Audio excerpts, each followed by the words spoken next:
वैसे तो Bhojpuri film industry में रिकॉर्ड्स को काफ़ी महत्व दिया जाता है और ये माना जाता है कि जो जिसके रिकॉर्ड को तोड़ेगा वही सुपरस्टार कहलाएगा। और इन सभी के बीच भोजपुरी फिल्मों के सुपरस्टार पवन सिंह और दबंग स्टार खेसारीलाल यादव के रिकॉर्ड्स लगातार उनके रिकॉर्ड्स की तुलना की जाती है।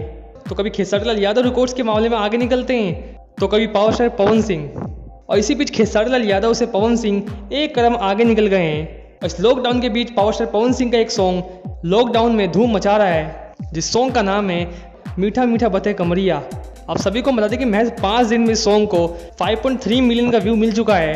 तो इसी बीच खेसारीलाल यादव का भी एक सॉन्ग आया था जिस सॉन्ग का नाम है कसला कमरिया सड़िया से, जिस सॉन्ग को एक हफ्ते में महज 3 मिलियन का व्यू मिला है। कहीं ना कहीं ये सॉन्ग तो सुपर हिट है ही, लेकिन रिकॉर्ड्स की तुलना की बात की जाए तो जिसमें पवन सिंह खेसारीलाल यादव से एक कदम आगे निकल गए हैं। वैसे इस सॉन्ग ने काफ़ी स्पीड पकड़ी हुई है और काफ़ी तेज़ी से सॉन्ग के व्यू हो रहे हैं और ये उम्मीद की जा रही है कि पावर स्टार पवन सिंह का ये सॉन्ग एक हफ्ते में आसानी से 10 मिलियन के व्यूज़ को क्रॉस कर जाएगा। और अगर ऐसा होता है भोजपुरी इतिहास का ये सुपरहिट सॉन्ग्स की लिस्ट में शामिल हो जाएगा, जिसको एक हफ्ते में 1 करोड़ का व्यू मिलेगा और जबकि ये MP3 सॉन्ग होगा। वैसे आप सभी को जानकारी के लिए बता दें कि पावर स्टार पवन सिंह का सभी के बीच नेक्स्ट लोकगीत भी रिलीज होने को तैयार है, जिसको बहुत ही जल्द आप सभी के बीच रिलीज किया जा सकता है। वैसे इन दोनों सॉन्ग में आप सभी को कौन सा सॉन्ग बेहद पसंद आया हमें कमेंट बॉक्स में बताइएगा। और इस तरह के इंटरेस्टिंग वीडियोस को पाने के लिए हमारे चैनल को सब्सक्राइब कर लीजिए। मिलते हैं अगले वीडियो में, धन्यवाद।